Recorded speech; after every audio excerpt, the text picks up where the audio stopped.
الله الذي لا إله إلا هو الرحمن الرحيم الملك القدوس السلام المؤمن المهيمن العزيز الجبار المتكبر الخالق البارئ المصور الغفار القهار الوهاب الرزاق الفتاح العليم القابض الباسط الخافض الرافع المعز المذل السميع البصير الحكم العدل اللطيف الخبير الحليم العظيم الغفور الشكور العلي الكبير الحفيظ المقيت الحسيب الجليل الكريم الرقيب المجيب الواسع الحكيم الودود المجيد الباعث الشهيد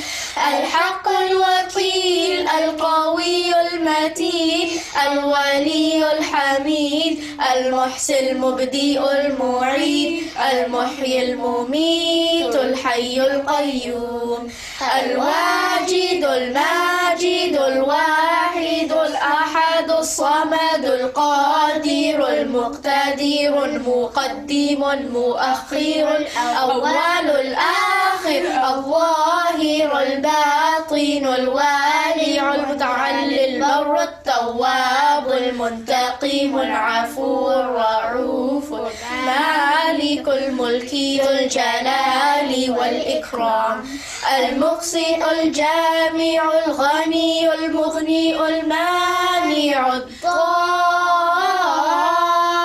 النافع النور الحادي البديع الباقي الوارث الرشيد الصبور الذي ليس كمثله شيء وهو السميع البصير.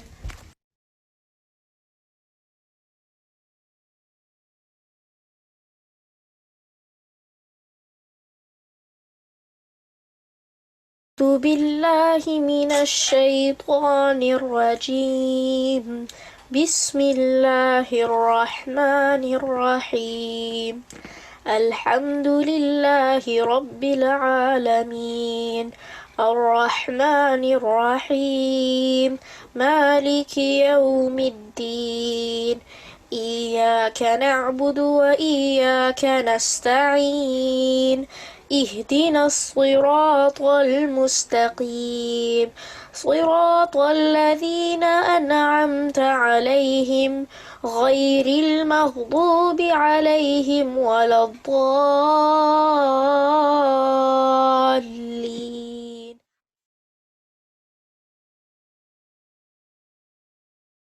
أحمده ونصلي على رسوله الكريم أما بعد فأعوذ بالله من الشيطان الرجيم بسم الله الرحمن الرحيم رب اشرح لي صدري ويسر لي أمري واحلل عقدة من لساني يفقهوا قولي ربنا زدنا علما اللهم فقهنا في الدين اللهم إنا نسألك علما نافعا وعملا متقبلا ورزقا طيبا اللهم انفعنا بما علمتنا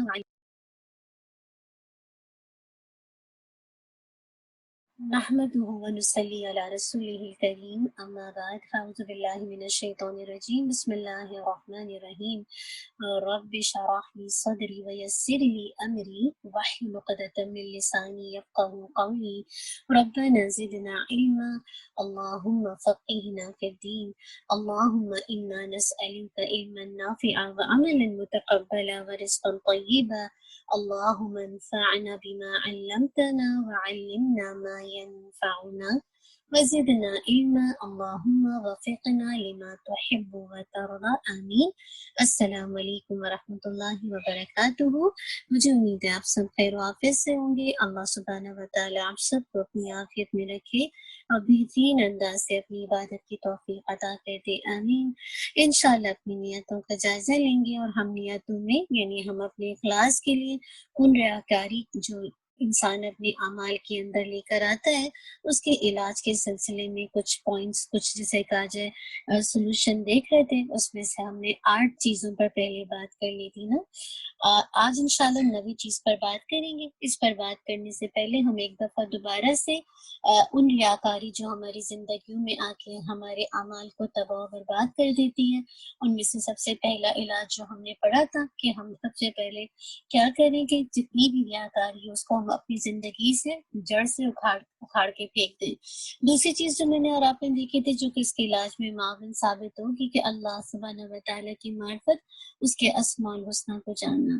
تیسری چیز انشاءاللہ جو معاون ہوگی آپ کے اندر ریاکاری کو ختم کرنے کے لیے، وہ کیا ہے کہ آپ انشاءاللہ جو بھی آخرت سے ریلیٹڈ چیزیں ہیں، آخرت کی ہولناکیاں ہیں، جو عذاب ہے، جو نعمتیں، قبر کی ہولناک ہے، اس کا جو عذاب، اس کی جو نعمتیں، ان سب کے بارے میں معرفت حاصل کریں گے۔ چوتھی چیز کیا تھا کہ جو ریاکاری کی جو ہولناکیاں ہیں، خطرناکی ہیں، اس کا جو ڈر ہے وہ آ جائے نا، تو ہم نے اس سلسلے میں صحابہ رضی اللہ عنہ، ازواج مطہرات کا اور اسلاف کا طریقہ اور اہل ایمان کا طریقہ دیکھا تھا کہ وہ کس طرح ریاکاری کے خطرے سے کتنا ڈرتے تھے۔ پانچویں چیز جو ہم نے دیکھی تھی کہ ریاکاری کے حوالے سے علاج میں، وہ یہ تھا کہ اللہ کی مذمت سے بچنا، کیونکہ لوگوں کی مذمت سے ڈرنا ریاکاری کے اسباب میں سے۔ چھٹی چیز جو میں نے اور آپ نے دیکھی تھی جو میرے اور آپ کے اندر ریاکاری کو ختم کرے گی، کہ جن چیزوں سے شیطان دور بھاگتا ہے ان کی معرفت حاصل کرنی، ان کاموں کی، کیونکہ شیطان ریاکاری کا منبع اور مصیبت کی جڑ ہے۔ اور ساتویں چیز ہم نے دیکھی تھی کہ کثرت سے خیر کے کام اور خفیہ عبادتیں انجام دینی ہے اور ان کو سیکرٹ رکھنا ہے نا، جیسے قیام اللیل ہے، یا آپ چیریٹی کر رہے ہیں، یا تنہائی میں اللہ کو یاد کر رہے ہیں نا، یہ ساری چیزیں۔ اس کے بعد دیکھیے 8ویں چیز ہم نے دیکھی تھی کہ لوگوں کی مذمت اور تعریف کی پرواہ نہ کرنا، کیوں؟ کیونکہ اس سے نہ تو نقصان پہنچتا ہے اور نہ نفع، تو لہٰذا اللہ کی مذمت کا خوف اور اللہ کی فضل و احسان سے خوشی ہونی چاہیے۔ آج ہم انشاءاللہ نوی چیز پر بات کریں گے، اور وہ کیا ہے کہ کس طرح میں اور آپ اپنی زندگی سے ریاکاری کو نکال سکتے ہیں۔ تو وہ نوی چیز آج ہمارے اندر، آج ہم کس طرح سے اپنی زندگی میں اپلائی کریں گے، اور وہ چیز ہے کیا؟ نوی چیز جو آپ کو ہیلپ کرے گی ریاکاری میں، وہ ہے موت کی یاد اور قلت آرزو، یعنی اپنی آرزو کو کم کر لیجیے اور موت کی یاد کو زیادہ کر لیجیے۔ انشاءاللہ یہ چیز بھی آپ کے اندر سے ریاکاری کو نکالے گی، کیونکہ جتنی زیادہ ڈیزائرز ہوتی ہیں نا انسان کے اندر، کیا ہے، مزید دنیا پانی کی طرف بڑھتی جاتی ہے، اور جتنی کم آرزو ہوگی، کہ جتنی کم آپ کی ڈیزائرز ہوں گی، انشاءاللہ موت کی یاد تازہ رہے گی، بار بار آپ کو یاد آتی رہے گی۔ اللہ عز و جل کا ارشاد ہے کل نفس ذائقۃ الموت وانما توفون اجورکم یوم القیامہ فمن زحزح عن النار وادخل الجنة فقد فاز وما الحیاة الدنیا الا متاع الغرور۔ ہر جان موت کا مزہ چکھنے والی ہے، اور قیامت کے دن تمہیں اپنا پورا پورا بدلا دیا جائے گا، پس جو شخص آگ سے ہٹا دیا جائے اور جنت میں داخل کر دیا جائے، بے شک وہ کامیاب ہو گیا۔ اللہم اجعلنا منہم۔ اور دنیا کی زندگی تو صرف دھوکے کا سامان ہے۔ آپ اللہ تعالیٰ نے یہ بھی ارشاد فرمایا وَمَا تَدْرِي نَفْسٌ مَاذَا تَكْسِبُ غَدًا وَمَا تَدْرِي نَفْسٌ بِأَيِّ أَرْضٍ تَمُوتُ إِنَّ اللَّهَ عَلِيمٌ خَبِيرٌ۔ کوئی بھی نہیں جانتا کہ کل کیا کچھ کرے گا، نہ کسی کو یہ معلوم ہے کہ کس جگہ مرے گا، بے شک اللہ تعالیٰ جاننے والا اور خبر رکھنے والا ہے۔ انشاءاللہ جب آپ کثرت سے موت کو یاد کریں گے نا، تو آپ کی آرزو بھی کم ہو جائے گی، اور جو ہلاکت ہے ریاکاری کی، وہ بھی آپ کی زندگی سے انشاءاللہ چلی جائے گی۔ پھر 10ویں چیز جو آپ کو اپنے اندر سے ریاکاری کو نکالنے میں ہیلپ کرے گی، وہ کیا کہ انسان کس چیز کو یاد کرے؟ سوء خاتمہ کو یاد کرے۔ برے خاتمے کا خوف انسان کو اللہ کا بندہ بنا دیتا ہے، یا جو کہ اگر انسان کو اس چیز کی فکر لگ جائے نا کہ میرا خاتمہ اچھا ہو، اللہ نہ کرے ہم میں سے کوئی اپنی زندگی کی جو دنیا کی زندگی اس کا اینڈ گندا چاہے نا، تو یہ جو سوء خاتمہ، جو برا انجام ہے، تو یہ اس کا خوف انشاءاللہ اب بندے کے اندر اللہ کا ڈر پیدا کرے گا اور اس کی زندگی سے ریا اور دکھاوے کے عمل کو ختم کرے گا۔ اب دیکھیے کہ ہم میں سے کوئی نہیں چاہتا کہ ہمارا جو آخری عمل ہو وہ کیا ہو، برا ہونا۔ ہم میں سے کوئی اچھے عمل کر رہا لیکن اگر اس کے اندر ریاکاری یا دکھاوا ہے اور اسی ریاکاری اور دکھاوے پر انسان کی زندگی کا اینڈ ہو جاتا ہے، تو آپ بتائیے کہ یہ اچھا خاتمہ ہے یا گندا؟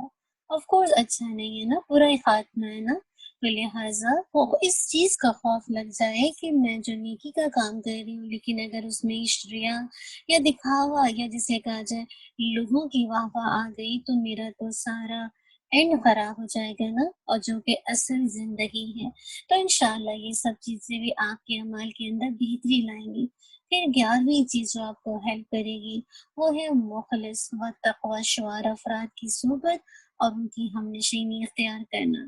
مراد کیا ہے؟ جتنے بھی مخلص قسم کے لوگ ہیں، تقوی والے لوگ ہیں نا، ان کی کمپنی کو جسے کہا جائے اختیار کریں گے۔ کیوں؟ کیونکہ ان کی جسے کہا جائے چونکہ وہ خیر کے کاموں میں اپنے آپ کو بزی رکھتے ہیں، تو انشاءاللہ آپ بھی پھر انشاءاللہ خیر سے محروم نہیں رہیں گے نا، اور آپ بھی انشاءاللہ پھر اچھا نمونہ بن جائیں گے۔ اور پھر ریا اور جسے کہا جائے شرک جیسا یا دکھاوے جیسا عمل آپ کی زندگی سے نکل جائے گا اور آپ کو جہنم کی آگ سے بچا لے گا نا۔ تو میک شور کیجیے ایسے لوگوں کا ساتھ، ایسے لوگوں کی کمپنی انشاءاللہ جو کہ مخلص بھی ہوں اور تقوی والے بھی ہوں نا، تو ان کی صحبت کو اختیار کر لیجیے۔ انشاءاللہ یہ بھی آپ کے اعمال کی اصلاح کرے گی اور ہر طرح کی ریاکاری سے آپ کو بچائے گی۔ اللہ تعالیٰ میری اور آپ کی نیتوں کو خالص کر لے۔ اللہم اجعل عملی کلہ صالحا واجعلہ لوجہک خالصا ولا تجعل لأحد فیہ شیئا۔ اسماء الحسنی کی طرف چلیں گے۔ آج جس نام پر ہم بات کریں گے المغنی، بے نیاز کر دینے والا، بے پرواہ کرنے والا۔ اللہ تعالیٰ کی ایک صفت یہ ہے کہ وہ دوسروں کی محتاجی سے بے پرواہ کر دینے والا ہے۔ جس کو چاہتا ہے اور جس قدر چاہتا ہے مال و دولت اور دوسری نعمتوں سے نواز کر لوگوں کی محتاجی سے بے نیاز کر دیتا ہے۔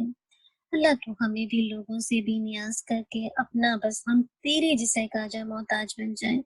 اہل ایمان کی عزت و توقیر میں اضافہ کر کے دنیاوی معاملات میں انہیں بے نیاز کر دیتا ہے۔ ارشاد باری تعالی ہے وَأَنَّهُ هُوَ أَغْنَى وَأَقْنَى، اور وہ توانگر بناتا ہے اور سرمایہ دیتا ہے۔ النجم 48۔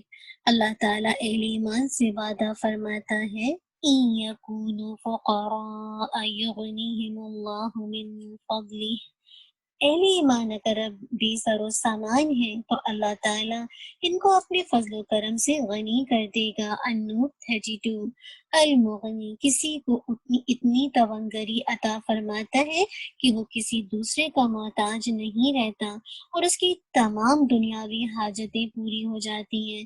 کسی کو اتنا سرمایہ دے دیتا ہے کہ اس کے پاس ضرورت سے زائد بچ رہتا ہے اور وہ اس کو جمع کر کے رکھتا ہے۔ المغنی نے سورہ نجم میں ایک ستارے کی طرف اشارہ کرتے ہوئے فرمایا کہ اللہ تعالیٰ تو وہ ہے جو اس کا بھی رب ہے۔ بعض مفسرین نے ستارے سے سریا اور بعض نے زہرہ ستارہ مراد لیا۔ بعض عرب قبائل اس کی پوجا کرتے تھے تو اللہ تعالیٰ نے خاص طور پر اس کا نام لے کر فرمایا جس کو تم اپنا معبود بنا کر پوجتے ہو، میں تو اس کا بھی رب ہوں، اسی لیے تم ان تمام چیزوں کو چھوڑ کر صرف مجھ پر بھروسہ کرو، میں سب کا روزی رساں اور دنیاوی حاجات پوری کرنے والا ہوں۔ قرآن کریم میں ارشاد ہوتا ہے یا ایھا الناس انتم الفقراء الی اللہ واللہ هو الغنی الحمید۔ اے لوگوں تم سب اللہ کی محتاج ہو اور اللہ بھی نیاز ہے، خوبیوں والا ہے۔ فاطر آیت 15۔ المغنی سب کی حاجات پوری کرتا ہے، پھر بھی اس کے خزانوں میں کوئی کمی نہیں آتی۔ اس نے انسان کو عقل و شعور سے نوازا اور دنیا کمانے کا حلال و حرام راستہ سمجھا دیا۔ اب یہ انسان پر موقوف ہے کہ وہ کس راستے کا انتخاب کرتا ہے۔ المغنی نے دین اور دنیا ہر دو معاملات میں بے حساب عنایات کر دی ہیں۔ اس کے باوجود اگر انسان کج بحثی اور کنجوسی کا مظاہرہ کرتا ہے تو اس کا وہ خود ذمہ دار ہے۔ انسان کو اپنی ضروریات محدود رکھ کر شعور کے ساتھ اپنا مال خرچ کرنا چاہیے تاکہ وہ دوسروں کا محتاج نہ بنے۔ المغنی اپنے نیک بندوں کو دل کی تونگری عطا فرماتا ہے۔ اللہ تو ہمیں بھی عطا فرما دے۔ مال و دولت نہ ہونے کے باوجود ان کے دل غنی رہتے ہیں۔ المغنی نے دین کا راستہ نہایت فصاحت و بلاغت کے ساتھ سمجھا دیا ہے۔ اب یہ انسان کا کام ہے کہ وہ اس سے کس قدر استفادہ کرتا ہے۔ انسان جس قدر دین کا علم حاصل کرنے کی کوشش کرتا ہے، اللہ تعالیٰ اسی قدر راستے ہموار کرتا جاتا ہے۔ ہر عقل و شعور کی ایسی راہیں کھلتی ہیں کہ انسان دوسروں سے بے نیاز ہو جاتا ہے۔ اگر انسان علمی کج بحثی میں نہ پڑے تو دین کے معاملات نہایت آسان ہیں۔ اسی لیے قرآن کریم بار بار تدبر سے کام لینے کا مطالبہ کرتا ہے۔ یہ نظریہ صحیح نہیں ہے کہ مال و زر کی فراوانی سے غنا حاصل ہو جاتی ہے۔ مال و زر کی کثرت تو جول باقری پیدا کرتی ہے اور کبھی غنا حاصل نہیں ہوتی۔ رسول اللہ صلی اللہ علیہ وسلم نے فرمایا، الغنا غنا النفس، غنا وہ ہے جس کا نفس غنی ہے۔ تو اصل چیز جو یہاں پہ بتا دی نا، غنا اصل دل کا غنا، نفس کا غنا۔ کیونکہ دیکھیے نا، اگر دنیاوی اعتبار سے آپ کے پاس خوب مال و زر ہو جائے، اس کی فراوانی ہو جائے، تو یہ دراصل اگر آپ کے پاس مال و دولت کی فراوانی ہے، کثرت ہے، تو یہ دراصل جول بکری پیدا کرتی، مراد ہے کہ مزید خواہشات، پیٹ کی خواہشات کو بھرتی ہے نا، مزید آپ کے اندر ایک سے ایک خواہش پیدا ہوتی ہے۔ اصل جو غنا ہے، اصل جو مغنی ہے، وہ دل کا مغنی ہے، دل کا غنا ہے نا، کہ انسان کے پاس نہ کچھ بھی نہ ہو لیکن اس کے باوجود انسان دل سے جسے کہا جائے غنی ہو، اس کا دل دینے والا ہو، اس کا دل جو ہے وہ مطلب اللہ کی دین پر راضی ہو نا، اللہ کی طرف سے آئی ہوئی جو قضا و قدر ہے اس پر راضی ہو، یہ دراصل ہے نا۔ اور اللہ تعالیٰ نے دیکھیے نا، ہم میں سے کتنے لوگوں کو مال و دولت دیا ہے نا، لیکن ہم میں سے کتنے لوگ ہیں جو مال و دولت ملنے کے باوجود مزید مال و دولت کی حرص رکھتے ہیں، جبکہ کچھ لوگوں کو دیکھا ہوگا تھوڑا مال ہوتا ہے لیکن وہ کتنا خوش نظر آتے ہیں، مطمئن نظر آتے ہیں۔ اصل بات ہے ان کا دل غنی ہے، ان کا دل مطمئن ہے، جو ملا ہے اس پر راضی ہے، اور جو نہیں ملا اس پہ اللہ تعالیٰ سے اس کے فضل کا سوال کرتے ہیں۔ میں اور آپ بھی اللہ تعالیٰ سے ہمیشہ ہدایت اور عافیت کی دعا مانگا کریں۔ ایک دعا جو مجھے اور آپ کو سکھائی ہے، اللہم انا نسألک الہدی والتقی والعفاف والغنی۔ اے اللہ، ہم تجھ سے ہدایت کا اور تقوی اختیار کرنے کا سوال کرتے ہیں، اور یہ کہ تو ہمیں پاک دامن رکھ اور تونگری عطا فرما، آمین۔ ایک اور دعا اللہ کے نبی صلی اللہ علیہ وسلم نے ہمیں سکھائی ہے، اللہم اکفنی بحلالک عن حرامک واغننی بفضلک عمن سواک۔ اے اللہ، ہمیں اپنے حلال کردہ امور کے ساتھ اپنا حرام کردہ امور سے کافی ہو جا، اور ہمیں اپنے فضل کے ساتھ اپنے علاوہ سب سے بے پرواہ کر دے، آمین۔ اب دیکھیے نا کہ جب انسان کے اتنی مال و دولت ملتی ہے نا، تو بات ہے کہ پھر انسان حلال اور حرام کی تمیز بھول جاتا ہے اور مزید مال پہ مال جمع کرتا جاتا ہے۔ تو یہ دعا کتنی خوبصورت ہے اللہ تعالیٰ سے، کہ جب اللہ تعالیٰ کبھی بھی مال دے تو حلال طیب، اور اللہ تعالیٰ سے توفیق مانگا کرے کہ اللہ تعالیٰ اپنے فضل سے ہمیں سب دوسروں سے بے پرواہ کر کے صرف اور صرف اپنا محتاج بنا لی، آمین۔ اگلے نام کی طرف چلیں گے، المعنی، حائل ہونے والا، روکنے والا۔ وہ ذات باری تعالیٰ جس چیز کو چاہے اور جب چاہے روک دے۔ منع عطا کی ضد ہے، منع کے معنی حمایت کے بھی ہیں۔ اسی معنی میں اللہ تعالیٰ معنی ہے کہ وہ اپنے بندوں کی حمایت کرتا ہے، جس سے چاہے روک دے۔ کسی بھی چیز کو روکنا اس کی حکمت سے خالی نہیں۔ دین و دنیا میں ہلاکت اور نقصان کے اسباب کو وہی روکنے والا ہے۔ اللہ تعالیٰ کی صفات میں ہے کہ وہ جس پر عنایت کرنے والا ہو، وہ اس کو روک نہیں سکتا، اور جس سے کوئی نعمت روک روک لے اس کا کوئی دے نہیں سکتا۔ دنیا اور آخرت کی تمام تر طاقتیں اسی کے ہاتھ میں ہیں۔ کسی میں یہ طاقت جرأت نہیں کہ وہ اللہ تعالیٰ کو کسی کام سے روک لے۔ اللہ تعالیٰ مانی ہے کہ وہ اہل باطل کے ہاتھوں سے اہل حق کو بچاتا ہے۔ اللہ اکبر۔ نعمتیں ہر دو طرح کی ہیں، جتنی بھی آپ کو نعمتیں ملی نا ہر طرح کی جو بھی ہے دو طرح کی ہیں، دینی بھی اور دنیاوی بھی۔ انسان کو چاہیے کہ وہ اللہ تعالیٰ سے دونوں طرح کی عنایات کا سوال کرتا رہے، اور جس چیز سے اسے رک جانے کا حکم دیا گیا ہے اس سے اجتناب کرے۔ اس لیے اللہ تعالیٰ نے انسان کو کامل دعا سکھائی، اور وہ کیا ہے؟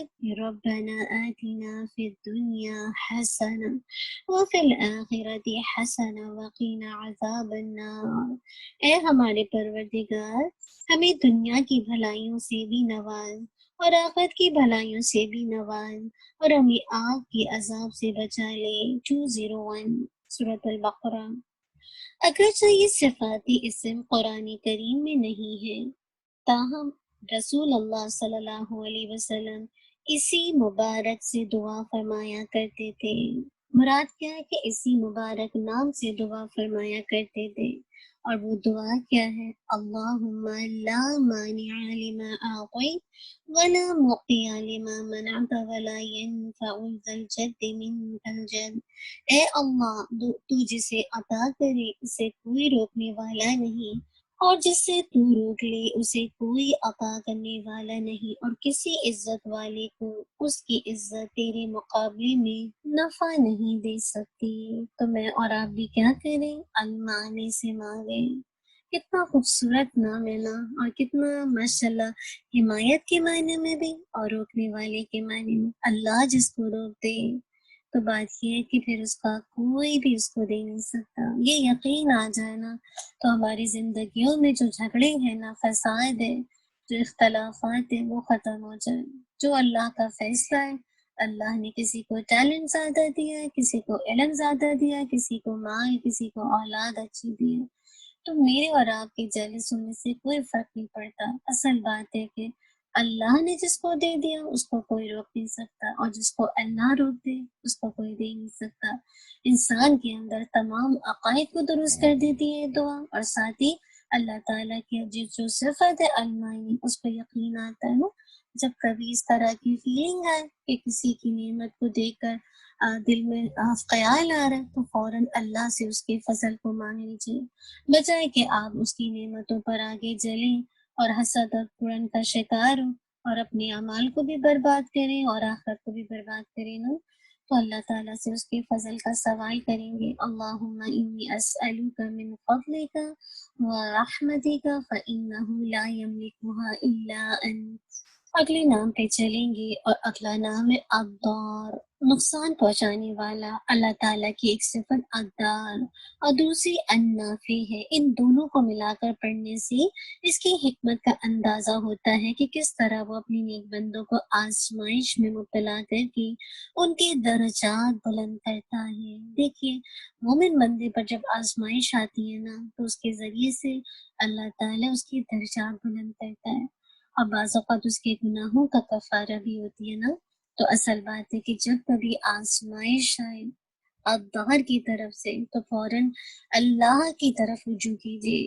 تمام نافع اور مضر معاملات اللہ تعالیٰ کے ہاتھ میں ہیں۔ وہ تمام بھلائیوں کا سبب اور برائیوں اور پریشانیوں کو رفع کرنے والا ہے۔ اللہ تعالیٰ نقصان سے نفع نکالنے پر قادر ہے، اس لیے وہ وقتی نقصان پہنچا کر اس سے خیر نکالتا ہے۔ سبحان اللہ۔ وقتی طور پر ایک چیز آپ کو نقصان دے رہی ہے، آپ کو بادر کر رہی ہے، آپ کو اریٹیٹ کر رہی ہے، لیکن اس کے بعد اس سے جو خیر نکلتی ہے، سبحان اللہ و بحمدہ، سبحان اللہ العظیم۔ آپ دیکھیں کہ جب مجھے بھی ایک دم سے یاد آ رہی کہ جب مریم علیہ السلام کی والدہ نے اپنی جو پیٹ میں بچہ تھا نظر مانی تھی نا کہ میں اس کو اللہ تعالیٰ کے راستے میں وقف کر دوں گی، اور جب بیٹی ہو گئی تو پھر وہ پریشان ہو گئی کیونکہ دل میں خواہش تھی بیٹے کی۔ لیکن آپ دیکھیے کہ اللہ ہوتا نا، انسان اپنے جانتے ایک چیز کو سمجھ نہیں پا رہا ہوتا کہ میں نے تو ایسی چیز مانگی تھی کہ جو تیرے راستے میں وقف ہو، اور عموماً لڑکے ہی زیادہ مطلب اس انداز سے ہوتے ہیں کہ جو کہ جن کو وقف کیا جاتا ہے یا رکھا جاتا ہے تو پریشان بھی ہیں، لیکن اس کے بعد دیکھیے اللہ نے جو مریم علیہ السلام سے جو خیر لینی تھی اور جو نبوت کا سلسلہ جانا تھا، تو بعض اوقات ہوتا ہے کہ ٹیمپریری طور پر جب کوئی حالات میری اور آپ کی زندگی میں ان یوزول ہونا تو اس میں ہمیشہ خیر کا پہلو تلاش کیجیے. کیوں؟ کیونکہ اس کے بعد ضرور خیر آئے گی. مشرق غیر اللہ سے ڈرتا ہے کہ کہیں وہ اسے نقصان نہ پہنچائیں. نفع اور نقصان کا مالک تو الدار و النافع ہے. ارشاد باری تعالیٰ ہے وَيَعْبُدُونَ مِن دُونِ اللَّهِ مَا لَا يَضُرُّهُمْ وَلَا يَنفَعُهُمْ وَيَقُولُونَ هَؤُلَاءِ شُفَعَاؤُنَا عِندَ اللَّهِ.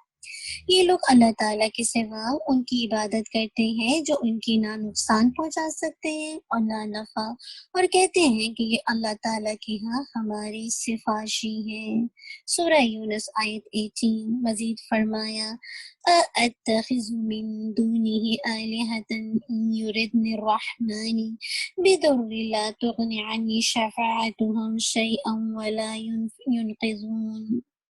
کیا میں تمہیں اسے چھوڑ کر ایسیوں کو معبود بناؤں کہ اگر اللہ رحمان مجھے کوئی نقصان پہنچانا چاہے تو ان کی سفارش مجھے کچھ بھی نفع نہ پہنچا سکے اور نہ وہ مجھے بچا سکے.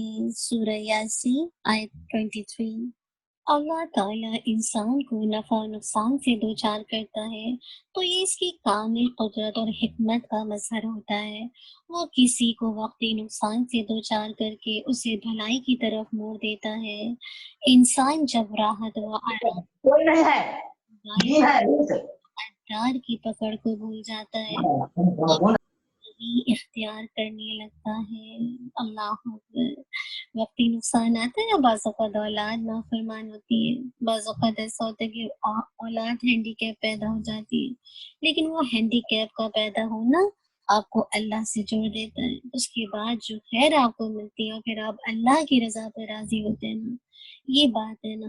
اسی لیے کہا کہ انسان جب راحت و آرام میں اور فارغ البال میں ہوتا ہے، یعنی بالکل فری ہوتا ہے، کوئی کام میں مصروف نہیں ہوتا، بس ایزی لائف گزار رہا ہوتا ہے، راحت اور آرام کی زندگی گزارتا ہے، تو کیا اقدار کی پکڑ کو بھول جاتا ہے. بس سمجھتا ہے کہ یہ عیش ہے، موج ہے، مستی ہے، بس اسی کو انجوائے ہو جاتا بدلا کپڑا مسکائٹ ہو جاتا ہے، مس ٹریک چلنے لگتا ہے.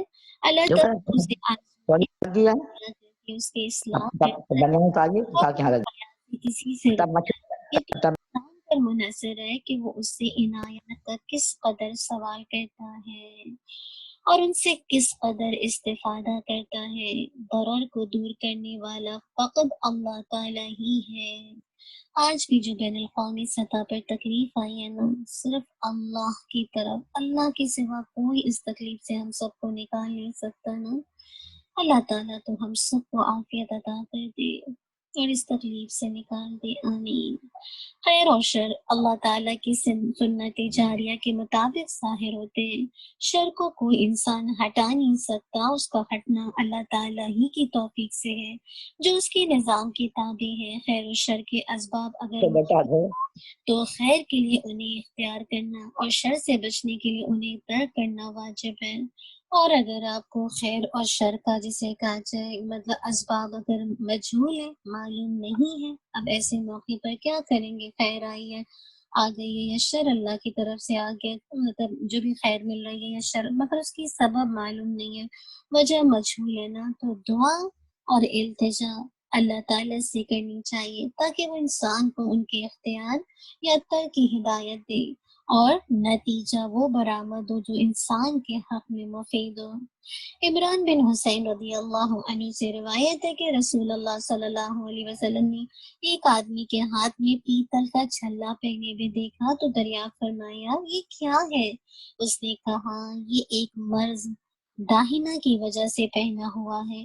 نبی صلی اللہ علیہ وسلم نے فرمایا اسے اتار دو، یہ تمہیں کوئی فائدہ نہیں پہنچا سکتا، تمہاری بیماری میں مزید اضافہ ہی کرے گا. یعنی تمہارے عقیدے کے مطابق اگر اس میں کوئی تاثیر ہو تاثیر ہے تو بھی یہ نہ صرف تمہارے جسم کو کمزور کرے گا بلکہ اس کے ساتھ ساتھ تمہاری روح کو بھی کمزور کرے گا۔ اللہ اکبر۔ اگر تمہیں یہ چھلا پہنے ہوئے موت آ گئی تو پھر کبھی نجات نہ پا سکو گے۔ یا اللہ ہم سب کو بچا لے۔ آپ دیکھیں نا، جب مصیبت آتی تو انسان کیا کچھ نئی راستے اختیار کرتا نا، اور کون کون سی جگہ ہی نہیں جاتا، اور کیا کیا تعویذات کا پتہ نہیں کیا کچھ لے کر آتا ہے۔ اور سوچئے کہ ایسے موقع پر جو ایک تو پریشانی، پھر آپ پریشانی میں غلط جگہ رجوع کرتے ہیں، اور رجوع کرنے کے بعد اگر اللہ تعالیٰ نے موت کا وقت لکھا ہوگا تو سوچئے انجام کیسا ہوگا، کیا نجات مل سکے گی؟ تو کبھی بھی غیر اللہ کی طرف رجوع نہ کریں۔ کبھی بھی ایسی چیزیں جو بہت سے لوگ اسٹون پہن لیتے ہیں واللہ عالم خاص مقصد کے تحت، کچھ لوگ خاص جیسے کہا جائے لائک کچھ اس انداز سے چیزیں آتی ہیں جو کہ اللہ معاف کرے انسان کے عقیدے کو خراب کرتی ہے نا، یہ تو پھر ایک لمبی بات ہے۔ اصل بات ہے کہ میں اور آپ جب کبھی اس طرح کی چیزیں ہوں کہ شر ہماری طرف کوئی ایسا نقصان ہو رہا ہے تو فوراً اللہ کی طرف رجوع کریں، کیونکہ اللہ تعالیٰ ہی الحمدللہ اس شر میں سے خیر نکال کے وہ انسان کے حق میں بہتر کر دے گا، مفید بنا دے گا۔ بعض اوقات اللہ تعالیٰ آزمائش کی خاطر بھی اپنی عنایات روک دیتا ہے، سبحان اللہ۔ کبھی کبھی ہوتا ہے نا کہ اللہ تعالیٰ کی طرف سے بہت عنایت ہو رہی ہوتی ہے لیکن ایک دم سے سٹاپ ہو جاتی ہے، تو کیوں ہوتی ہے؟ یہ آزمائش کے لیے، جس پر صبر و استقامت کا مظاہرہ کرتے ہوئے اس سے نفع کے لیے دعا کرتے رہنا چاہیے۔ اس کی پکڑ بہت سخت ہے، جب وہ کسی کو نقصان پہنچانے پر آ جائے تو کوئی نفع نہیں پہنچا سکتا۔ بے شک ہر قسم کا نفع و نقصان اللہ تعالیٰ کے ہاتھ میں ہے۔ مصیبت سے بچنے کے لیے ہمیں بہت ہی خوبصورت دعا سکھائی ہے، اور میں اور آپ صبح اور شام کے اذکار میں اس کو پڑھتے ہیں، اس کو لازم پکڑ لیجیے انشاءاللہ۔ بسم اللہ الذی لا یضر مع اسمہ شیء فی الارض ولا فی السماء وہو السمیع العلیم۔ شروع اس اللہ تعالیٰ کے نام سے جس کے نام سے کوئی تکلیف نہیں پہنچتی زمینوں میں اور نہ آسمانوں میں، اور وہ اپنے بندے کی دعا سننے والا جاننے والا ہے۔ ایک اور دعا جو کہ اللہ کے نبی صلی اللہ علیہ وسلم نے صبح اور شام کے اذکار میں سکھائی ہے، اور وہ دعا کیا ہے؟ اللہم استر عوراتی وآمن روعاتی، اللہم احفظنی من بین یدی ومن خلفی وعن یمینی وعن شمالی ومن فوقی واعوذ بعظمتک ان اغتال من تحتی۔ اے اللہ میرے پوشیدہ امور کو چھپانا اور میری گھبراہٹوں میں مجھے امن دے۔ اے اللہ مجھے سامنے سے، پیچھے سے اور دائیں سے اور بائیں سے، اور مجھے اوپر سے محفوظ رکھنا، اور میں تیری عظمت کے ساتھ پناہ چاہتی ہوں کہ کوئی مجھے نیچے سے چھپ کر قتل کر دے۔ بس خود کو بھی انشاءاللہ ان دعاؤں کا اہتمام کیجیے، اور بات یہ کہ اگر تکلیف آ جائے تو اس میں سے خیر کا پہلو تلاش کیجیے، اور اگر اللہ کی طرف سے خیر آ جائے تو اس سے الحمدللہ اللہ تعالیٰ سے راضی رہیے، اور اس پر بھی اللہ کا شکر ادا کیجیے۔ اگلے نام کی طرف چلیں گے، وہ ہے النافع، نفع پہنچانے والا۔ اللہ تعالیٰ کی صفت میں سے ایک صفت یہ ہے کہ وہ اکیلا دینی اور دنیاوی نفع پہنچانے والا ہے۔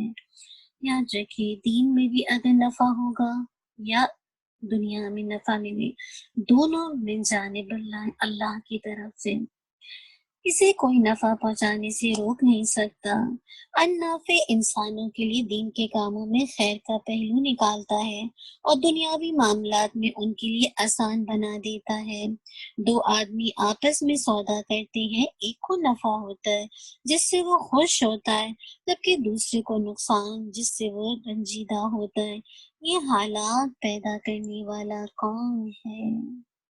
ایسا نہیں لگتا کہ کہانی ہے نا کہ بعض اوقات آپ کسی بزنس میں پیسہ لگاتے ہیں اور آپ کا دوست بھی لگاتا ہے، لیکن آپ کے دوست کو تو فائدہ ہو گیا لیکن آپ کو نقصان۔ تو اصل بات ہے یہ حالات پیدا کرنے والا کون ہے؟ ظاہر ہے النافع کے بغیر کوئی ایسی ہستی نہیں۔ سورہ جن میں رسول اللہ صلی اللہ علیہ وسلم سے فرمایا گیا کہ اعلان فرما دیجئے، قل انی لا املک لکم ضرا ولا رشدا، کہہ دیجیے کہ میں تمہارے لیے ضرر اور فائدہ یعنی ہدایت کا مالک نہیں ہوں۔ جن آیت نمبر 21۔ بات ساری یہ ہے کہ نا بہت سے لوگ اللہ کے نبی صلی اللہ علیہ وسلم کو عالم الغیب سمجھتے ہیں نا، تو کتنی واضح آیت ہے نا کہ میں تمہارے لیے کوئی نفع یا نقصان کا مالک نہیں ہوں۔ اصل مالک نفع اور نقصان کا کون ہے؟ اللہ سبحانہ وتعالی۔ میں تو بس ڈرانے والا ہوں، انذار کرنے والا ہوں اور خوشخبریاں دینے والا ہوں نا۔ آپ دیکھیے نا قرآن اس انداز سے اگر میری اور آپ کی زندگی میں کھلتا تو یہ شرک جو اتنا ہمارے ملکوں میں عام ہے، جو اتنا غلوب عام ہے، یہ ہوتا نہیں ہوتا نا۔ کتنی واضح ترجمے کے ساتھ صرف آیات ہیں، کہاں ان کی تفسیر میں جائیں تو پھر انسان شرک کی باریکیوں کو دیکھتا ہے نا۔ تو اصل بات ہے بس اللہ تعالیٰ اس قرآن کو ہماری زندگی میں کھولنے والا بنا دے اور اس پر عمل کرنے والا بنا دے، آمین۔ مزید ارشاد فرمایا وَلَا تَدْعُ مِن دُونِ اللَّهِ مَا لَا يَنفَعُكَ وَلَا يَضُرُّكَ فَإِن فَعَلْتَ فَإِنَّكَ إِذًا مِّنَ الظَّالِمِينَ، اور اللہ کو چھوڑ کر ایسی چیز کی عبادت مت کرنا جو تجھ کو نہ کوئی نفع پہنچا سکے اور نہ کوئی ضرر پہنچا سکے، پھر اگر ایسا کیا تو تم اس حالت میں ظالموں میں سے ہو جاؤ گے۔ یونس 106۔ سورہ یونس کی آیت کریمہ عقیدہ توحید اور اللہ تعالیٰ کی صفات کے سلسلے میں واضح اور بڑی نشانی ہے۔ اللہ تعالیٰ نے عقیدہ توحید سمجھانے کے لیے رسول صلی اللہ علیہ وسلم کو براہ راست مخاطب ہو کر حکم فرمایا۔ نمبر 1، اللہ کے سوا کسی سے دعا مت کرنا۔ نمبر 2، اللہ کے سوا کوئی اور نفع یا نقصان کا مالک نہیں۔ نمبر 3، یہ مشرکوں کی جعلی شریک اور خود ساختہ سفارشی سب بیکار ہیں۔ وہ مشرک ان کو حصول نفع اور دفع ضرر کی خاطر پکارتے ہیں۔ نمبر 4، اگر خدا نخواستہ آپ نے غیر اللہ سے دعا کی اور نفع و ضرر کے معاملے میں کسی اور کو پکارا تو آپ بھی انہی ظالموں اور مشرکوں میں سے ہوں گے۔ اللہ اکبر۔ توحید اور صفات الہیہ کے مقابلے میں یا معاملے میں جب سید کائنات صلی اللہ علیہ وسلم کو یہ سخت حکم دیا جا رہا ہے اور اس معاملے میں ان کا بھی لحاظ نہیں، تو اور کون ہے جسے چھوڑ دیا جائے گا؟ میں اور آپ اپنے آپ سے پوچھیں نا، اللہ ہمیں شرک سے بچا لے۔ اللہ اللہ ربی لا اشرک بہ شیئا۔ اللہ تعالیٰ کی صفت سے بنی نوع انسان کی دنیا بھی سنورتی ہے اور آخرت بھی۔ النافع دنیاوی طور پر نقصان دہ چیزوں سے نفع کے اسباب پیدا کرتا ہے۔ انسان جس چیز میں اپنے لیے نفع محسوس کر رہا ہوتا ہے اس میں اس کے لیے نقصان کے راز بنا ہوتے ہیں۔ انسان ان کا شعور نہیں رکھتا، لیکن اللہ تعالیٰ اپنی حکمت سے جب چاہتا ہے نقصان سے نفع اور نفع سے نقصان ظاہر کر دیتا ہے۔ کیوں؟ کیونکہ وہ ہر چیز پر قادر ہے، تمام امور اس کے قبضے قدرت میں ہے۔ ایک مسلمان کا نقطہ نظر آخرت کا فائدہ ہونا چاہیے، اس کی سوچ آخرت کے فائدے اور کامیابی پر مرکوز ہونی چاہیے جو حقیقی فائدہ اور کامیابی ہے۔ النافع جس سے محبت کرتا ہے اسے دین کی سمجھ عطا فرماتا ہے۔ کتنی پیاری بات ہے نا کہ اگر اللہ تعالیٰ مجھے اور آپ کو دین کی سمجھ دے رہے تو اس کا مطلب کیا ہے کہ اللہ تعالیٰ محبت کرتے ہیں۔ اللہ تعالیٰ دین کی سمجھ اسی کو دیتا ہے جس سے وہ محبت کرتا ہے۔ دعا کیجئے اللہم فقہنا فی الدین، اللہ ہم سب کو دین کی سمجھ مجھ عطا کر دے۔ اسے دین کی سمجھ عطا فرماتا ہے جس سے اس کی دنیا اور آخرت سنورتے ہیں۔ انسان کو چاہیے کہ وہ نافع سے دین کے فہم اور سنت کے مطابق عمل کرنے کی توفیق کی دعا کرتا رہے۔ سب سے بڑا نفع تو جنت کا حصول ہے۔ جس نے اس کے لیے کوشش کر لی وہ کامیاب ہو گیا۔ وہ ذات باری تعالیٰ تو النافع ہے، وہ تو انسان کو نفع پہنچانے پر مائل ہے۔ اس نے انسان کی فلاح کے لیے بے شمار اسباب پیدا کر کے ان کی طرف رہنمائی بھی کر دی ہے۔ ان اسباب کو راست بازی کے ساتھ حاصل کرنا اور ان پر عمل کرنا انسان کا کام ہے۔ اللہ تعالیٰ سے نفع کے لیے دعائیں یوں کیجیے اللهم انفعني بما علمتني وعلمني ما ينفعني وارزقنی علما ینفعنی۔ اے اللہ، جو علم تو نے مجھے سکھایا ہے اس سے مجھے نفع عطا فرما، اور مجھے وہ علم سکھا جو میرے لیے نفع بخش ثابت ہو، اور مجھے ایسا علم عطا فرما جو مجھے نفع دے۔ آمین۔ یہ دعا بھی کثرت سے پڑھیے۔ اللہم انی اسألک العفو والعافیت فی دینی و دنیای و اہلی و مالی۔ اے اللہ، ہم تجھ سے دین و دنیا اور اپنے اہل و عیال اور مال و دولت میں عفو، درگزر اور عافیت کا سوال کرتے ہیں۔ بس اللہ تعالیٰ ہم سب کو عافیت عطا کر دے اور اللہ سبحانہ و تعالیٰ کی رضا پر راضی رہنے والا بنا دے۔ اگلے نام کی طرف چلیں گے انشاءاللہ، اور وہ نام ہے النور، منور کرنے والا۔ اللہ تعالیٰ کی ایک صفت النور ہے، اس کے نور سے دل و جان منور ہے۔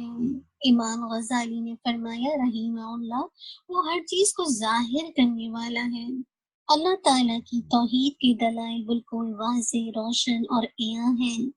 اللہ تعالیٰ فرماتے ہیں اللہ نور السماوات والارض مثل نورہ کمشکاۃ فیہا مصباح المصباح فی زجاجہ الزجاجة كأنها كوكب دري يوقد من شجرة مباركة زيتونة لا شرقية ولا غربية يكاد زينتها يضيء ولو لم تمسسه نار نور على نور يهدي الله لنوره من يشاء وَيَضْرِبُ اللَّهُ الْأَمْثَالَ لِلنَّاسِ وَاللَّهُ بِكُلِّ شَيْءٍ عَلِيمٌ۔ اللہ روشن کرنے والا آسمانوں کا اور زمین کا اس کے نور کی مثال مثل ایک آگ کی ہے جس میں چراغ ہو، اور چراغ شیشے کی قندیل میں ہو، اور شیشہ مثل چمکتے ہوئے روشن ستارے کی ہو۔ وہ چراغ ایک بابرکت درخت زیتون کے تیل سے جلایا جاتا ہے، اور وہ درخت جو نہ شرقی ہے نہ غربی، اس کا تیل قریب ہے کہ آپ ہی روشنی دینے لگے، گو اسے مطلقاً آگ لگی ہی نہ ہو۔ نور پر نور ہے، اللہ تعالیٰ جسے چاہے اپنے نور کی طرف رہنمائی کرتا ہے۔ لوگوں کو سمجھانے کے لیے یہ مثالیں اللہ تعالیٰ بیان فرما رہا ہے، اور اللہ تعالیٰ ہر چیز کے حال سے بخوبی واقف ہے۔ النور آیت نمبر 35۔ نور اللہ تعالیٰ کی بہت بڑی صفت ہے۔ اگر اللہ تعالیٰ اپنے مبارک چہرے سے پردہ اٹھا دے تو تمام مخلوق اس کے نور سے جل جائے اور کوئی اس کو دیکھنے کی طاقت نہ رکھے۔ اللہ تعالیٰ ہی آسمان اور زمین کو روشن کرنے والا ہے۔ اس کی کتاب نور ہے، یعنی اس کتاب سے بنی نوع انسان کو رشد و ہدایت کی روشنی ملتی ہے۔ اس کے رسول صلی اللہ علیہ وسلم بحیثیت صفات کے نور ہیں، یعنی ان کے فرامین میں بنی نوع انسان کے لیے دنیا اور آخرت کی رہنمائی ہے۔ قرآن و حدیث کے ذریعے زندگی کی تاریک راہوں کو رہنمائی اور روشنی حاصل ہوتی ہے۔ جس طرح چراغ یا بلب جب روشن ہوتا ہے تو انسان کے لیے اس سے روشنی حاصل کرنا کوئی مشکل کام نہیں ہوتا، اسی طرح قرآن و حدیث سے رہنمائی حاصل کرنا کوئی مشکل کام نہیں۔ رسول اللہ صلی اللہ علیہ وسلم نے فرمایا اللہ تعالیٰ اس کی ذات نور ہے، اس کا حجاب نور ہے، اور ہر ظاہری اور معنوی نور کا خالق، اس کا عطا کرنے والا اور اس کی طرف ہدایت کرنے والا صرف ایک اللہ ہے۔ نور کے ایک معنی یہ بھی ہے کہ اس کے نور سے دل و جان منور ہوتے ہیں۔ کتاب و سنت نور ہے، ان کے دلائل و براہین واضح اور ایک سے بڑھ کر ایک ہے، یعنی نور علی نور ہے۔ یہ نور کے نور کا کرشمہ ہے کہ عقل و شعور اور حواس خمسہ کام کرتے ہیں۔ اللہ تعالیٰ جس شخص کے اندر ایمان کی رغبت اور اس کی طلب دیتا ہے اس نور کی طرف رہنمائی فرما دیتا ہے۔ دعا کیجیے کہ یہ طلب اور تڑپ ہمارے اندر آ جائے تاکہ ہم اس نور سے فائدہ لے سکیں، پھر انشاءاللہ آپ دیکھیے گا ہدایت ملے گی اور نور کی طرف بھاگیں گے، جس سے اسے دنیا اور دین کی سعادتیں نصیب ہوتی ہیں۔ اللہ تعالیٰ کی حمد و ثنا ہم سب کو یوں بیان کرنی چاہیے، اللهم لك الحمد أنت نور السماوات والأرض ومن فيهن ولك الحمد أنت قيوم السماوات والأرض ومن فيهن۔ اے اللہ تمام تعریفیں تیری ہی لیے ہیں، تو آسمانوں اور زمین کو منور کرنے والا اور جو کچھ ان میں ہے، اور تیری ہی لیے تمام تعریفیں ہیں، تو آسمانوں اور زمین اور جو کچھ ان میں ہے تمام کو قائم رکھنے والا ہے۔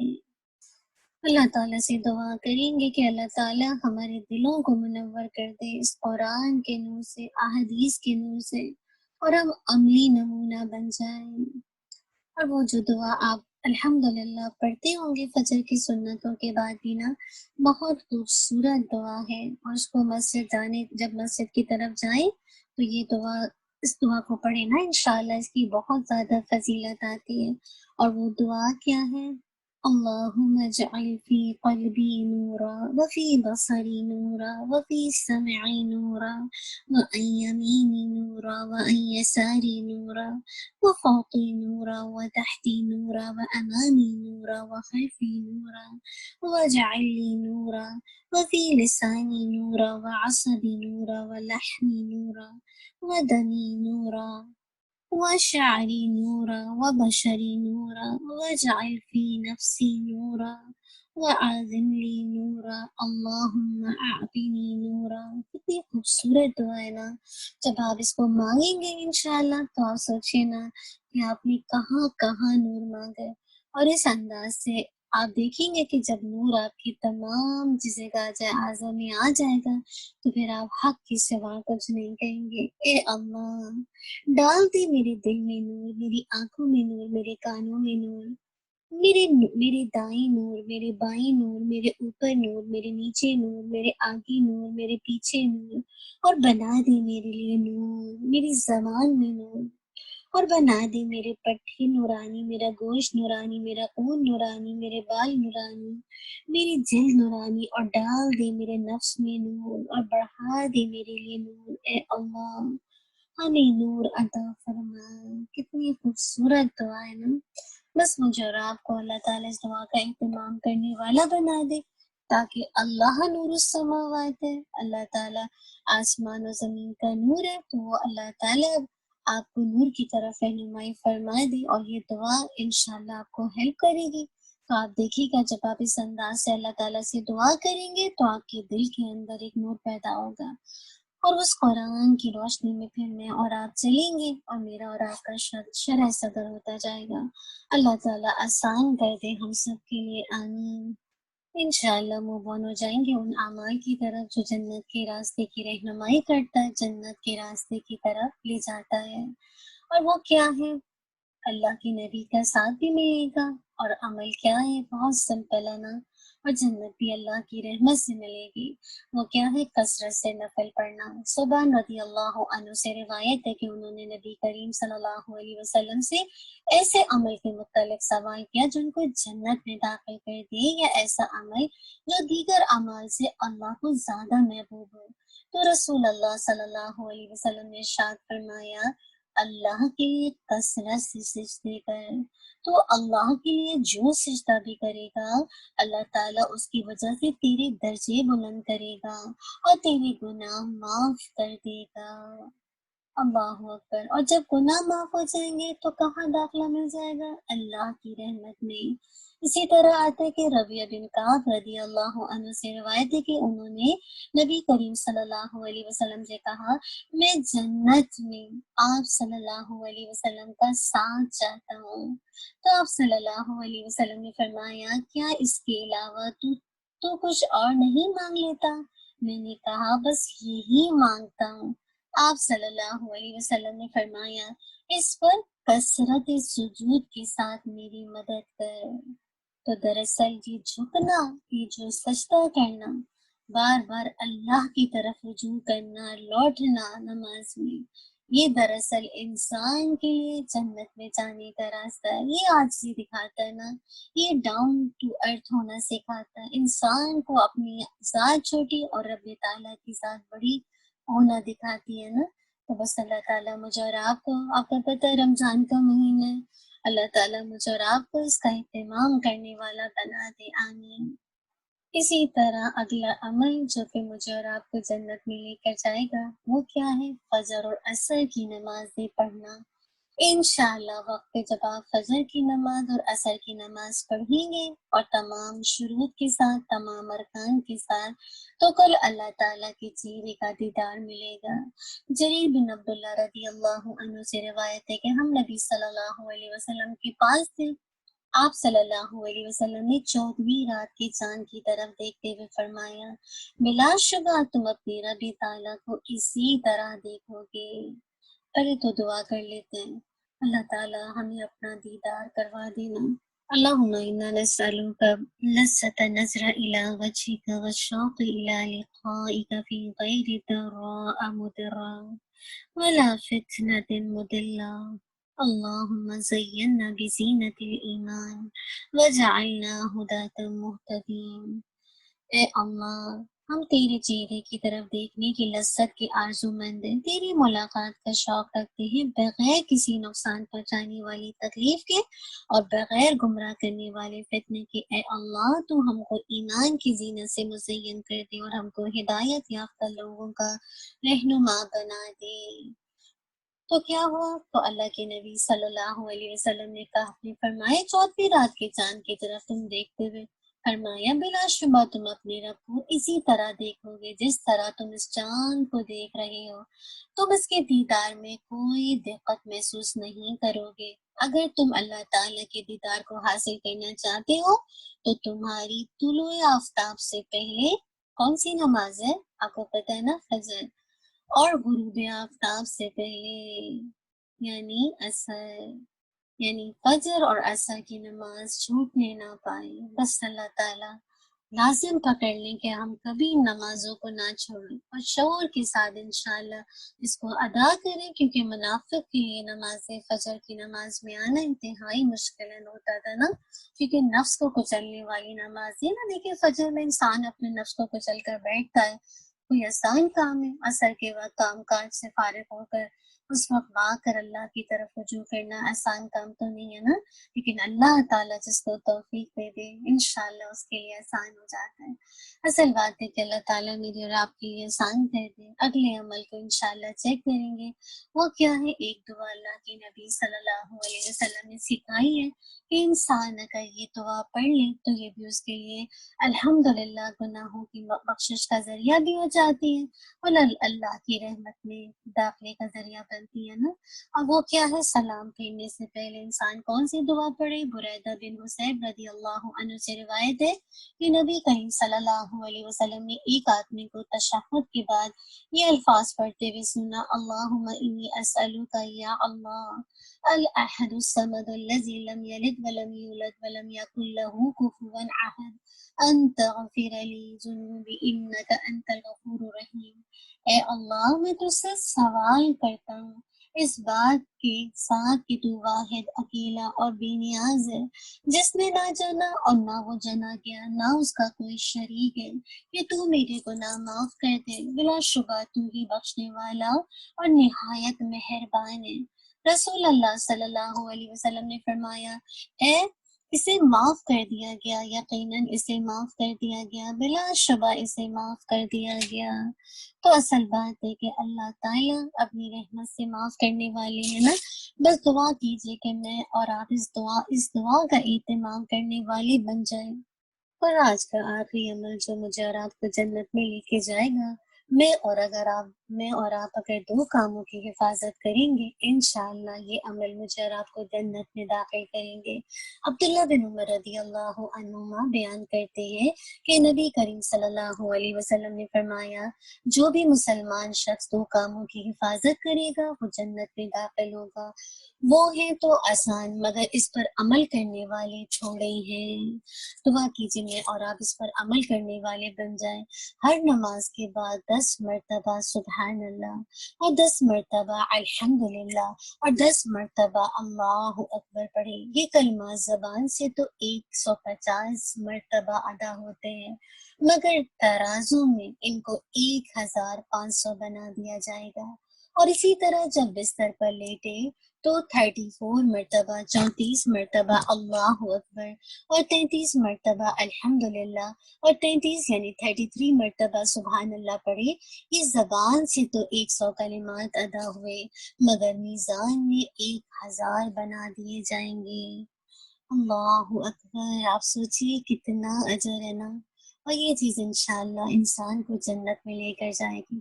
اللہ تعالیٰ مجھے اور آپ کو ان چیزوں کا اہتمام کرنے والا بنا دے. جزاک اللہ خیر. بارک اللہ فیک. وآخر دعوانا الحمد للہ رب العالمین. سبحانک اللہم و بحمدک نشہد ان لا الہ الا انت نستغفرک و نتوب الیک. سبحان ربک رب العزت عما یصفون والسلام علی المرسلین والحمد للہ رب العالمین. جزاک اللہ خیر. بارک اللہ فیک. اگر آپ میں سے کوئی بہن شیئر کرنا چاہتی ہیں تو اپنے ہینڈ ریز کر دیجیے. السلام علیکم ورحمۃ اللہ وبرکاتہ.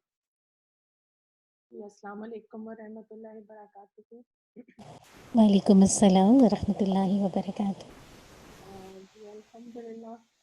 کل بھی شیئر کرنا چاہ رہی تھی اللہ کے نام کا. ہم لوگ نا اکثر شروع کی ذات ہے آپ کو پتہ ہے الرحمن الرحیم یا حیو یا قیوم اس طریقے سننے میں آیا کرتا تھا. کبھی ان ناموں میں جو ہے اتنا غور نہیں کیا. کل بھی المقسط آپ نے جب بتایا نا انصاف کرنے والا جی جی تو اس سے ریلیٹڈ اتنی ڈفرینٹ طریقے سے وہ بات سمجھ آئی کہ پچھلے ویک ہی کوئی مجھے کہہ رہا تھا کہ بھی میرا تو معاملہ اللہ کے پاس ہے, میں اللہ ہی انصاف کرے گا میرے لیے نا. تو اس طرح کر کے جس طرح آپ نے بتایا کہ کبھی بھی اللہ سے انصاف کے لیے دعا نہیں کرنی چاہیے کیونکہ ہمیں نہیں پتا کہ ہمارے کیا اعمال ایسے ہیں کہ اگر ہم واقعی میں کل میں کتنی دیر تک اور کتنی دیر تک میں سوچتی رہی کہ واقعی میں اگر ہم اللہ سے کہیں اللہ تعالیٰ آپ انصاف کریں ہمارے لیے تو پھر پتہ نہیں ہمارے اعمال سے کے حساب سے اگر اللہ حساب کرنا شروع کر دے تو پتہ نہیں ہمارے لیے تو بہت مشکل ہو جائے گی. تو ایک نیو تھنگ تھی سننے میں جو آئی. اور آج بھی جس طرح الدور اللہ کا نام ہے جو ہے نقصان پہنچانے والا, النافع نفع پہنچانے والا, مطلب یہ نام کبھی اس اینگل سے کبھی سوچنے کا موقع ہی نہیں ملا. وہ بتا رہی جس طرح ہم روٹین میں وہی نام پڑھتے ہیں الرحمن, ایسے نام پڑھتے ہیں جس میں اللہ کی صرف شفقت ہی ہمیں نظر آتی ہے نا. ہمیں وہی چیز کیونکہ ہمیں شاید چاہیے وہی چیز اور ہم چاہتے ہیں کہ اللہ تعالیٰ صرف ہم پہ اپنی رحمت ہی کرے. وہی بات ہے اللہ تعالیٰ کے جو دوسرا اینگل ہے وہ بھی جاننے کی ضرورت ہے نا, تاکہ ہمیں جب تک ہم وہ سائڈ نہیں دیکھیں گے تو ہم اپنے آپ کو کیسے گناہوں سے بچا سکیں گے نا.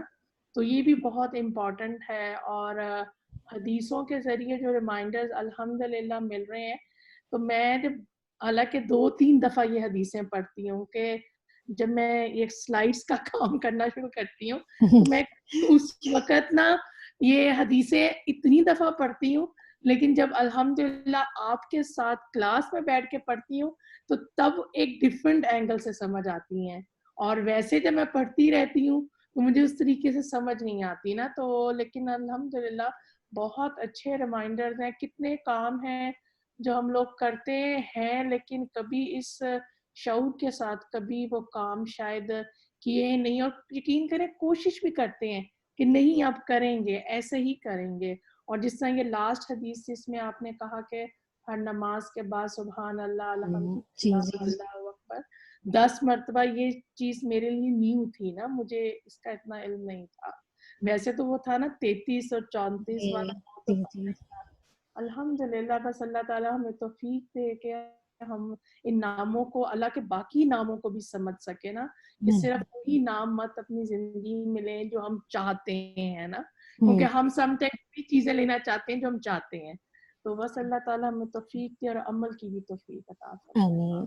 بارک اللہ. نادیہ آپ نے بہت اہم بات بتائی نا کہ آپ دیکھیں کہ واقعی لوگ اکثر نادانی میں اتنی بڑی بات کہہ دیتے ہیں کہ میں تو بس اللہ ہی میرے ساتھ انصاف کرے گا. اور جب یہ بات ہم کہتے ہیں نا تو یقین کریے سب ہلاکت کو جسے کہا جائے دعوت دیتے ہیں, کیونکہ ہمارے اکثر کاموں کے پیچھے خیر نہیں ہوتی، کیونکہ وہ تو اللہ کی رحمت ہے کہ وہ ہمارے ساتھ رحم کا معاملہ کرتا ہے.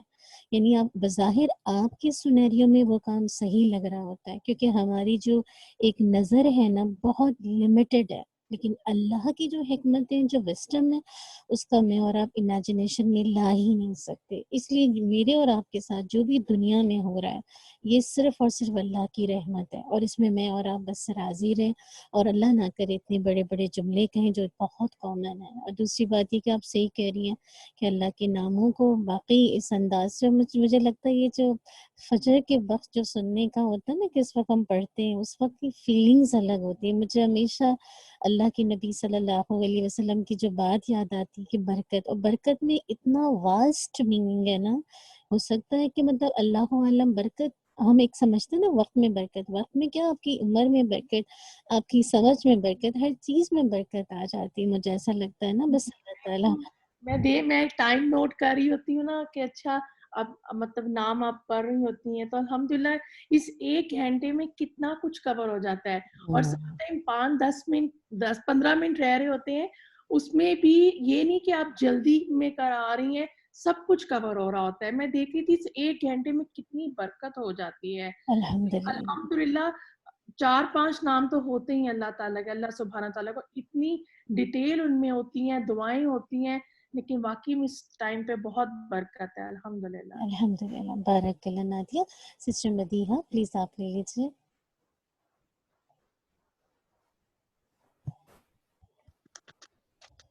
السلام علیکم ورحمۃ اللہ وبرکاتہ. وعلیکم السلام ورحمۃ اللہ وبرکاتہ.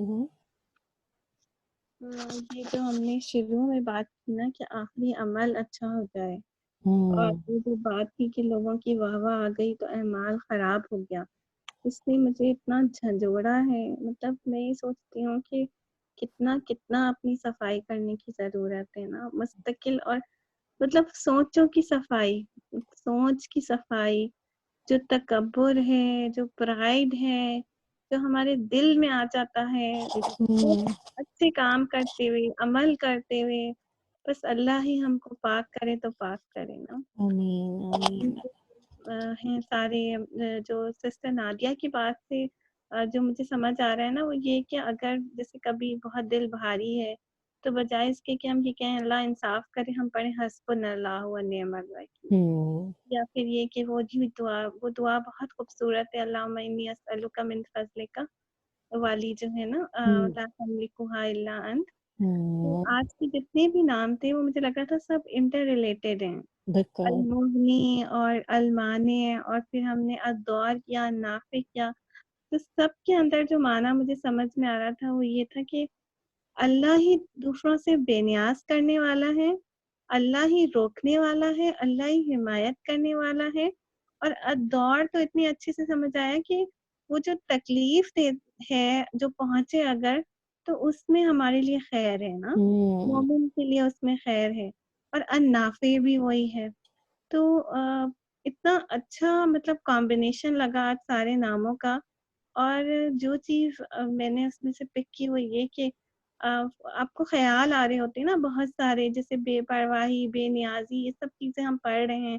اور پھر جیسے نفس کا غنا چاہیے، اگر مال و دولت بہت زیادہ ہے بھی تو بھی غنی نہیں کرے گی آپ کو جب تک کہ نفس کا غنا نہیں ہونا. تو یہ چیز ذہن میں آ رہی تھی کہ جیسے نعمتیں اگر ہم دیکھیں بھی کسی کے پاس کہ ان کے پاس جو ہے یہ ہے تو پھر اب اللہ سے اس کا فضل مانگ لیں. اس کے علاوہ کوئی چارہ نہیں ہے نا. مطلب آپ غم میں ہی رہیں گے، بے نیاز ہو ہی نہیں سکتے. تو بس ہر نفع جو جس کو پہنچا ہے وہ اللہ کی طرف سے ہے، اور جو ہمیں پہنچ رہا ہے وہ ہم اپنی نعمتوں کو ڈیفینیٹلی دیکھیں. جیسے اس وقت بھی الحمدللہ جب ہم پڑھ رہے تھے النافع اور فضل کی دعا ہم نے پڑھی تو الحمدللہ اپنی نعمتوں کا احساس ہوا نا. اور جو ہے وہ یہ بھی ذہن میں آیا کہ بس اگر کبھی دل تھوڑا سا ہو رہا ہے تو بس یہ دعا پڑھ لینا، تو یہ دعا بہت آپ کو سکون دے گی نا کہ اللہ سے اپنا اس کا فضل بھی اور اس کی رحمت بھی. تو یہ بہت ہی زبردست دعا ہے. اور ہم نے کافی دفعہ پڑھی ہے نا دورہ قرآن میں بھی نا. تو یہ الحمدللہ اور یہ جو نور کی دعا ہم نے پڑھی اللہم اجعل قلبی نورا، یہ اتنی روٹین میں پڑھنے کی عادت ہے الحمدللہ الحمدللہ. اور لیکن مجھے لگا کہ بالکل میکینیکل پڑھ رہی تھی میں، بس سنتوں کے بعد. اور الحمدللہ میرا ابھی کچھ دنوں پہلے کسی ایک بہت ہی اچھی فرینڈ کا ساتھ ہوا، اور جو ہے وہ لٹرلی جیسے میں ان کے ساتھ ہی نماز پڑھا کرتی تھی، لٹرلی وہ لیٹ جاتی تھی جائے نماز پہ اور پھر یہ دعا پڑھتی تھی نا. پھر میں بھی ان کو دیکھ کے پڑھتی تھی، مطلب بہت اچھا میرا ان کے ساتھ رہا تھوڑے دنوں کا. تو جو ہے اس وقت جو ہے وہ مطلب بہت اچھا لگتا تھا کہ بالکل لیٹ کے سنت پہ عمل کرنا، لیکن بیٹھے بیٹھے بھی میں پڑھ لیتی ہوں. اور تو بالکل میکینیکل. اور اس وقت جو میں نے پڑھی، تو جب آپ نے کہا نا کہ ایک ایک عضو کو سوچ کے پڑھیں کہ کہاں کہاں نور مانگ رہے ہیں نا، تو بالکل ہی الگ فیلنگ سے، بالکل ہی مطلب میں نے بہت دنوں کے بعد مجھے لگتا ہے شعور سے پڑھی ہے یہ دعا. الحمدللہ. اور جو ہے باقی کچھ حدیثیں بالکل نیو تھیں الحمدللہ، جیسے اتحیات کے بعد کی جو دعا تھی، اور جو 10 مرتبہ سبحان اللہ، اس کا تو مجھے معلوم تھا کیونکہ بخاری میں حدیث ہے. اور لیکن یہ ہے کہ جو اس کے ساتھ دوسری چیز ہے، دونوں کام کرنے ہیں، تو پھر یہ ہے کہ جنت کا وعدہ ہے الحمدللہ. تو اللہ کا شکر ہے. اب آخری بات میں یہ سوچ رہی تھی کہ کل لاسٹ کلاس ہے تو اس کے بعد کیا ہوگا. تو اللہ تعالیٰ بس ہمیں جوڑ کے رکھے، کیونکہ ہم نے جو ہے وہ یہ بھی پڑھا ہے آج کے تقوی والوں کا ساتھ اور نیک لوگوں کا قائم رہے نا. تو ضرور کچھ سوچیے گا انشاءاللہ نا. جزاک اللہ خیرا. بارک اللہ. سسٹر مدیہ، آپ نے بہت اہم بات کی طرف توجہ دلائی کہ واقعی جو ریاکاری کی علاج میں جو پڑھ رہے ہیں نا، اس میں سے اہم علاج ہے کہ ہمیں نیک لوگوں کی، تقوی والوں کی صحبت ملے. اور یہ اکیلے نہیں ہوتا، ہم میں سے سب، جیسے میں آپ کو پڑھاتی ہوں تو جب آپ کی شیئرنگ ہوتی ہے تو میں اپنی غلطی اور کمی کو دیکھ رہی ہوتی ہوں کہ میری اندر کہاں کہاں کمی. آنیسٹلی میں سچ کہہ رہی ہوں. اور پھر مجھے اندر سے ایک دم گلٹ ہوتا ہے، مجھے رونا بھی آتا ہے سم ٹائم کہ میں کہاں کھڑی ہوں نا. تو مجھے ہوتا ہے کہ اللہ تعالیٰ جیسے ہم ایک دوسرے سے سیکھ رہے ہوتے ہیں، کوئی ہم میں سے بڑا یا چھوٹا نہیں، ہم سب ایک لیول پر ہیں. بس یہ کہ اللہ تعالیٰ ہمیں ایک دوسرے سے سیکھ کر، ساتھ پکڑ کر جم جانے والا، دنیا میں بھی اور آخرت میں بھی ساتھ اللہ کی رحمت کو پانے والا بنا دے. تو انشاءاللہ بس اللہ خیر لے کر آئے اور ان ناموں کے ذریعے سے ہماری زندگیوں کو بدلنے والا بنائے. مجھے خود فکر ہے کہ آخری دنوں میں کیا ہوگا، اللہ آسان کر دے. سسٹر افشاں پلیز آپ لیجیے. السلام علیکم ورحمۃ اللہ وبرکاتہ. وعلیکم السلام ورحمۃ اللہ وبرکاتہ. ہم روز ریاکاری کو پڑھتے ہیں اور الحمدللہ مجھے محسوس ہوتا ہے کہ اب اتنا کانشیس رہنے لگا انسان کہ اب ہر وقت ایک خوف ہی آتا رہتا ہے کہ اللہ ریاکاری نہ ہو جائے. اور پھر بار بار دعا مانگتے ہیں کہ ریاکاری سے بچے، ریاکاری سے بچے.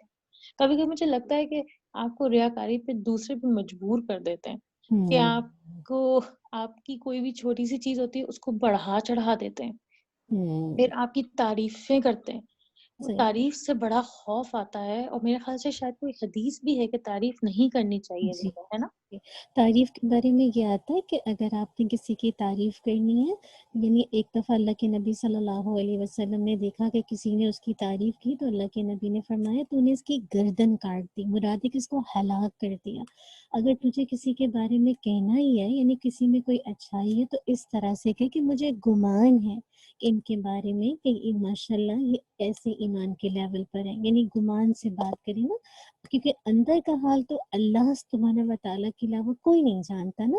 تو اس انداز سے کی جا سکتی ہے کہ اس کی مطلب وہ بھی نہ ہو، لیکن یہ کہ انسان گمان کو شو کر دے کہ ہاں اگر تعریف کرنی چاہیے لیکن گمان کے ساتھ کہ میرا گمان ہے کہ ماشاءاللہ یہ تقوی والی ہیں یا ایمان والی ہیں یا یہ اچھے کام کرنے والی ہیں، اس انداز سے.